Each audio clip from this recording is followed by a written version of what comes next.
The following program is sponsored by the Association of the United States Army.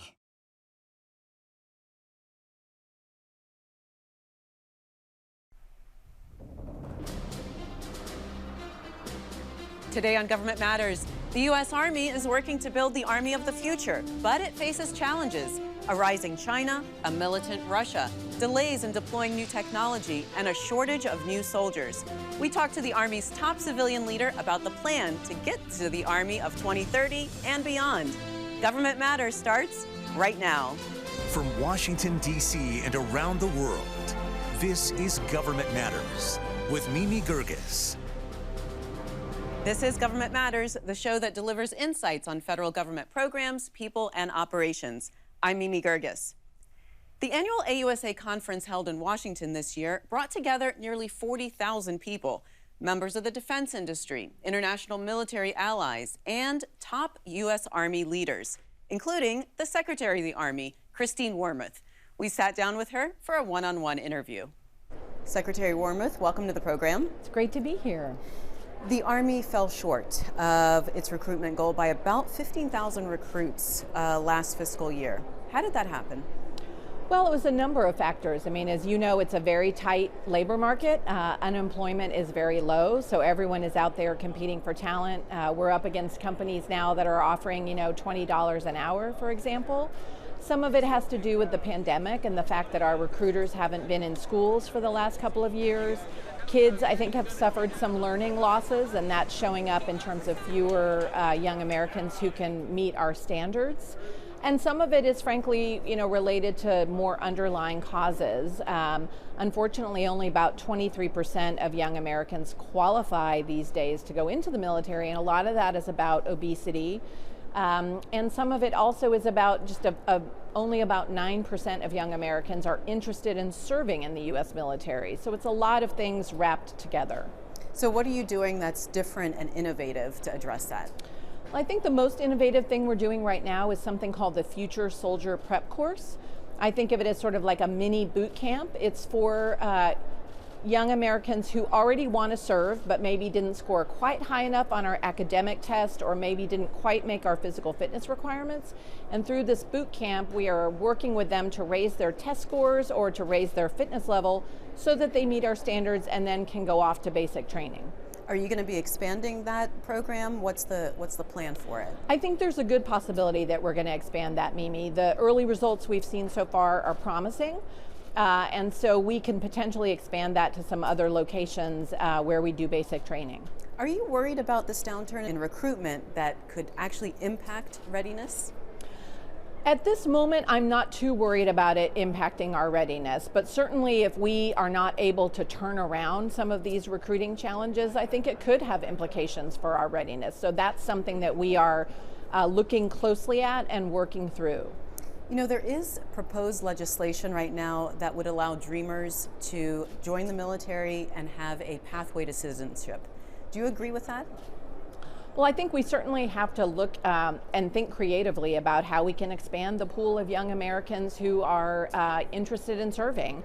And I am aware that I think Senator Duckworth has put forward some legislation along those lines, and she is in discussions with the Department of Defense about how that program might work. How are your retention rates? Our retention rates are good. Better, frankly, than even 100%. And so I think that says a couple of things. One, it's very helpful, obviously, in terms of maintaining the size of the Army we need. But also, I think it says the Army's got a really good story to tell because people who join the Army want to stay in the Army. So I think we've got to get that positive story out there more effectively. Many military families are struggling, especially with the rising costs due to inflation. What are you doing to help them? We're doing a number of things. Starting in January, we're going to be offering something called Basic Needs Allowance to soldiers who qualify. We have raised the housing allowance in 28 military housing areas around the country where rental costs have sharply increased. We have programs called Army Emergency Relief that can make loans or grants available to soldiers. And we're looking at, we are basically funding our commissaries at 100% so that ideally our food prices there will be 25% less than they are off post. And we're looking at how we calculate our housing allowance to make sure that it really reflects the real housing market that's out there. Well, speaking of housing, a big issue is military housing and barracks. There's mold. Soldiers are calling some conditions unlivable. What's the Army doing to address those concerns? That's something I'm very concerned about, and there too we are working hard to solve those problems. For example, in some areas like Smoke Bomb Hill Barracks at Fort Bragg, we are just tearing those barracks down and rebuilding them. We've moved soldiers out of those barracks so that they're not living in unsuitable locations. The Army is investing over $1 billion a year in barracks for active guard and reserve soldiers. We're going to be doing that for the next 8 years at least. I want us to look at, is that enough money for barracks, or do we maybe need to spend more? We're also spending more money on our Army-owned family housing, and we're working with the 5 companies that do our privatized housing to make sure that that those companies are investing enough as well. I want to turn to mental health. This week, DoD released data showing military suicides have jumped 40% between 2015 and 2020. How is the Army bringing their numbers down? We are working hard on this, and I will say, while one suicide is one too many, this year in the Army, we've seen our suicide numbers go down. I believe that our numbers are down 20% compared to last year. They are also down when compared to the last 5 years. So the way we've been getting after that is we have put out a new directive on suicide prevention. We are really trying to make sure that we're surging the right kinds of resources, behavioral health specialists, chaplains, military family life counselors to places where they're most needed. Alaska can be a challenging environment. We had seen some suicides there, so we really surged resources, and I think that's been helpful. And we're also really trying to emphasize the programs that we have that can help soldiers with some of the things that are often correlated with suicide. For example, money problems. We have financial management planners who can help. Marital problems. We have programs to help with, happy marriages. Substance abuse, and we have programs again to help soldiers with that. So we're really trying to take a comprehensive approach. Sexual assault rates have also jumped. There was a report released in August. As the Secretary of the Army and as a woman, I know these rates are not acceptable to you. They are not acceptable to me, absolutely. And for that reason, one of the things we did this summer was establish something called the Office of Special Trial Counsel.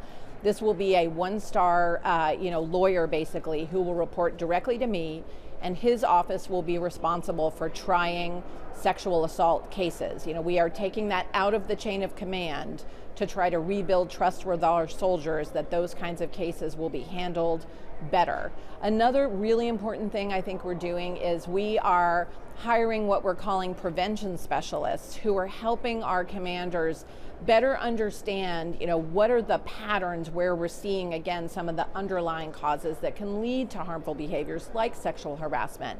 We have already hired 80 of these prevention specialists. We're going to hire another 200 next year, and by FY27 we hope to hire 1,300 prevention specialists, and they'll help not just with sexual harassment, but with things like suicide and other kinds of harmful behaviors. Just a quick pause here, and then we'll come back and continue. Great. Coming up, we'll continue our conversation with Secretary of the Army, Christine Wormuth. We'll be right back.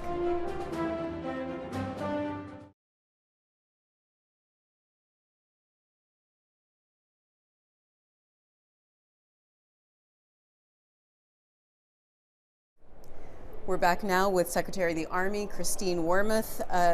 Madam Secretary, as you know, we live in a very polarized political time. Your inclusion and diversity efforts have been criticized as harming readiness. What's your response to that?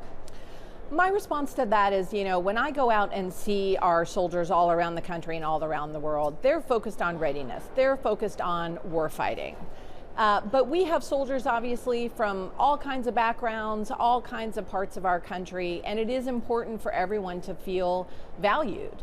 And I hear from soldiers, sometimes who are maybe from Hispanic American communities or African American communities who don't always feel fully included. And so our diversity and inclusion programs are really about making sure that we're building cohesive teams, because that's what we need, frankly, to be effective when it comes to warfighting. Turning now to the war in Ukraine, the U.S. has sent billions of dollars worth of weapons there, and there's been speculation that because of that, this is harming American readiness. Will it? We're monitoring that very, very closely, and we are not going to get ourselves in a situation where the assistance that we're providing to Ukraine is going to be fundamentally threatening our readiness levels. Every time the Ukrainians come with a request for assistance, we basically do a cost-benefit analysis. And I think we are, working with our other services, like the Marine Corps, for example, and working with industry, we are finding ways to get the Ukrainians what they need, but also make sure that we're maintaining the readiness we need. The Army has also increased its presence in Europe since the start of that war. What are some of the ways that the Army is specifically helping in that effort?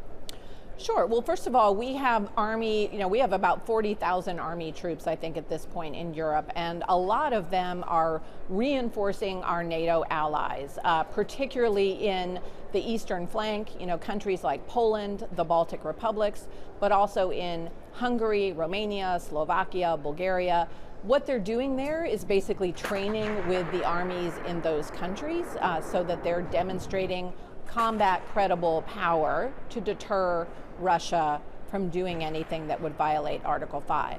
And then, of course, we're also doing a lot of training of the Ukrainians, training them on the systems that we're providing them, and then helping also collect all of the equipment that other countries are donating to the Ukrainians and working to get it where it's most needed in Ukraine.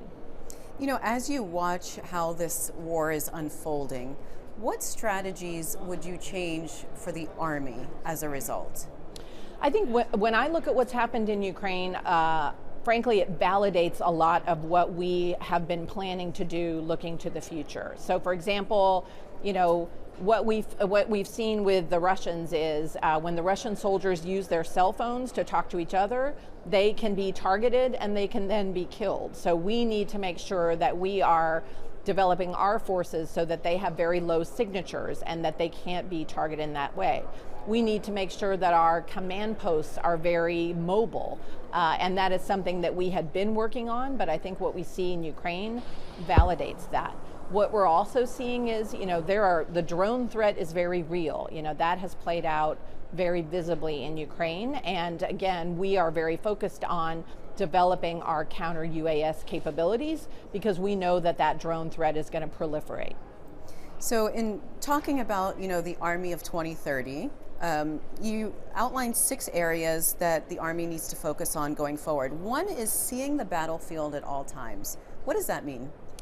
What that means is, again, if you can see the battlefield, you can see where you are to avoid threats, and you can see where the enemy is to, as we say, find, fix, and finish them, basically target them.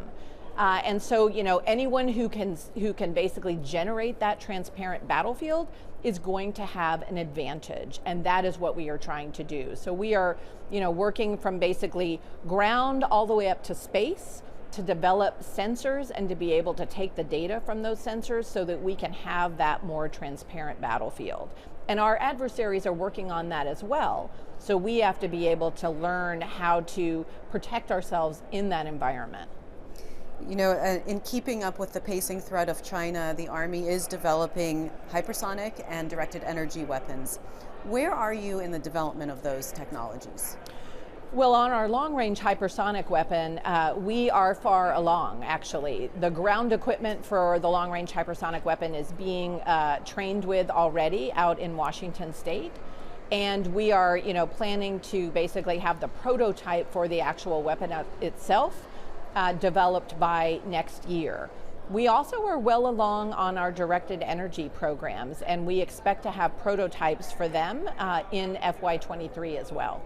And beyond the prototype phase, then you got to start producing them at scale. That's right. Is that going to be a problem? Well, I think one of the things we're looking at when it comes to scaling up the directed energy weapons is the costs. You know, the great thing about the directed energy weapon systems is that it's like you have an unlimited magazine, sort of like in a video game where you never have to worry about, you know, running out of ammo with your weapon. But the actual weapon system itself can be costly. So I was just talking with industry today about how we can really try to drive those costs down so that we can scale them up in a way that's affordable. Another quick pause here and then we'll come back. Great.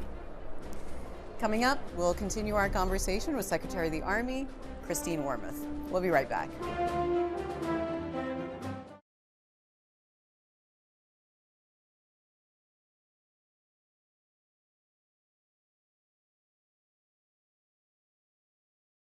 Welcome back. My guest is Secretary of the Army, Christine Wormuth. Another area that you're very focused on is making the force more joint, and that's a big focus for this year's Project Convergence. Can you tell me about some of the successes you've had so far with those Project Convergences? Obviously this year is just kicking off as we're taping, but in the past, what success you've had? Well, I think one of the things where we've had success is, frankly, just bringing together the Air Force, the Navy, the Marine Corps, the Space Force to work with us. And really what we've been trying to do is see if we can get our weapon systems and our sensors to work together with each other so that we can share data, so that we could potentially get data from an Army radar and give that to an Air Force F-35. That's the goal that we're all working towards, and we were able to do that in last year's Project Convergence. This year, we're going to continue working with all of our other services, but we're also bringing in the Australians and the Brits with their actual operational units to sort of have them join and show that we can scale it up to really a combined operation, not just a joint operation. And it's interesting that this is the first time we're bringing in international partners, not just to observe, but to participate. And it would seem that that's a focus also to increase participation and integration with allies and partners. Yes, I mean, basically the United States very rarely goes to war by itself. When you look in the last 20 years, we've worked closely with our allies and partners, and I think we fully anticipate having to do that in the future. So we need to be able to build interoperability with our closest partners and figure out how to solve some of those operational challenges together. Where would you say the Army is struggling the most on its path to modernization? I think for us, probably the biggest challenge is that we have a lot of different initiatives underway all at the same time. We are trying to sort of prototype or field 24 systems in fiscal year 23. And the Army has a lot of different systems that we're trying to develop. We've got ground vehicles, we've got attack aviation, we've got network programs. So just making sure that all of those programs are making the progress that they need to make all at the same time is challenging. I would also imagine, you're under a continuing resolution at this point, so there's no new things able to start. What kind of an impact does that have on the Army? Well, certainly if we have a long continuing resolution, that will be a problem for us. With 24 systems that we're working on, we don't have a lot of slack in our timelines. And the longer a continuing resolution goes on, the more potential there is for schedule slippage. And that concerns me. We've had a lot of practice operating under a CR, so a short CR is probably manageable, but if it drags on for months, I think it would become much more of an issue for us. You've said before that the Army faces hard choices balancing transformation, current readiness, future readiness, and then taking care of soldiers and their families. How do you choose? Well, unfortunately, Mimi, we can't choose. We have to be able to walk and chew gum. We have to be able to sort of answer the president's call as we did in late February and be ready to go in a week's notice over to Europe to reassure NATO. We've got to take care of our people. We can't have people living in unsuitable housing, for example. And we have got to modernize. We are still using a lot of the systems that we developed in the 1980s. So those are all imperatives, and I think, probably the hardest job for General McConville and I is managing, every day, literally balancing those different priorities and trying to make sure that we balance them effectively. You've been talking at this conference about the Army of 2030. What does the Army of 2040 look like? I think the Army of 2040 will be, in a lot of ways, an extension of the Army of 2030, but with more use of artificial intelligence, with more emphasis on autonomy. I think you would see probably advances in terms of biotechnology and how that would be integrated into the Army. So those are the kinds of things I think that we'll see more of in the Army of 2040. And what's your strategy to get there, to get everything in place so that we do reach that? Well, a big part of my strategy is not waiting until 2030 to start thinking about 2040.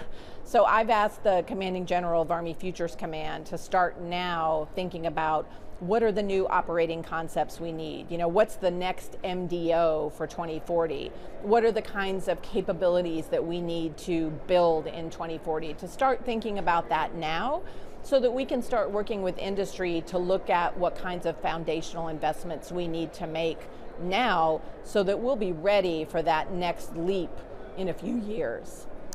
What do you want your legacy to be as Secretary of the Army? Well, one, I want to make sure that we deliver the Army of 2030. I think that is very important, and I certainly hope that the time I spend as Secretary of the Army will make us able to realize that. But I also do want to reduce harmful behaviors in the Army. I think we owe that to our soldiers and families who are already part of the Army. But given the recruiting landscape we face, if we're going to continue to bring young Americans into the Army, we've got to show them that it's a workplace where they can be all they can be. All right, and we'll end it there. Secretary Wormuth, thank you so much for being on the program. My pleasure.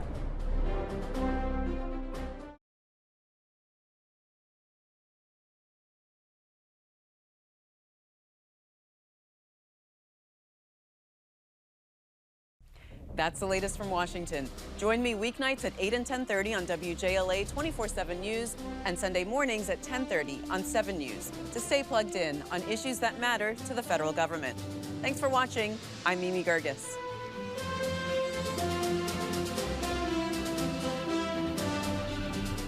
The previous program was sponsored by the Association of the United States Army.